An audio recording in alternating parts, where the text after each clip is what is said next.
എന്നെ സിസ്റ്റർമാരൊരു നാടകത്തിന് പഠിപ്പിച്ച ഒരു കാര്യം ഞാൻ അങ്കിളിനോട് പറയാം. ഞാൻ മനുഷ്യരുടെയും ദേവദൂതന്മാരുടെയും ഭാഷകളിൽ സംസാരിച്ചാലും എന്നിൽ സ്നേഹമില്ലെങ്കിൽ ഞാൻ മുഴങ്ങുന്ന ചേങ്ങലയോ ചിലമ്പുന്ന കൈത്താളമോ ആണ്. ഞാൻ എന്റെ സർവ്വസമ്പത്തും ദാനം ചെയ്താലും എന്റെ ശരീരത്തെ ദഹിപ്പിക്കാൻ വിട്ടുകൊടുത്താലും സ്നേഹമില്ലെങ്കിൽ എനിക്കൊരു പ്രയോജനവുമില്ല. സ്നേഹം ദീർഘക്ഷമയും ദയയുമുള്ളതാണ്. അത് അസൂയപ്പെടുന്നില്ല, അത് ആത്മപ്രശംസ ചെയ്യുന്നില്ല, അഹങ്കരിക്കുന്നില്ല. സ്നേഹം അനുചിതമായി പെരുമാറുന്നില്ല, അത് സ്വാർത്ഥത്തെ അന്വേഷിക്കുന്നില്ല, കോപിക്കുന്നില്ല, അത് വിദ്വേഷം പുലർത്തുന്നില്ല. സ്നേഹം സർവ്വതും സഹിക്കുന്നു, സകലതും വിശ്വസിക്കുന്നു, സകലതും പ്രത്യാശിക്കുന്നു, സകലത്തെയും അതിജീവിക്കുന്നു. സ്നേഹം ഒരിക്കലും അവസാനിക്കുന്നില്ല. കലക്കണ്ടല്ലോ അല്ലേ അങ്ങളെ?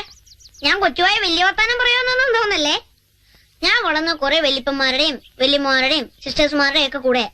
ഞാൻ വളർന്ന പപ്പാടേയും മമ്മിയുടെയും കൂടെയൊന്നും അല്ല. ഇതേ അവർ രണ്ടും എന്റെ ഏറ്റവും വലിയ സുഹൃത്തുക്കളാണ്. പക്ഷെ അവരുടെ പപ്പായും മമ്മി അവർക്ക് വേണ്ടി ഒരു ത്യാഗവും ചെയ്യാൻ തയ്യാറല്ല താനും. ഇതൊക്കെ കണ്ടല്ലേ ഞങ്ങൾ വളരുന്നേ.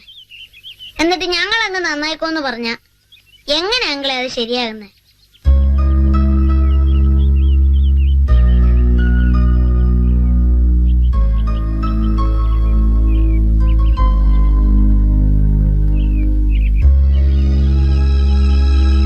അങ്ങളെന്നെ ഒന്നും മിണ്ടാത്തെ?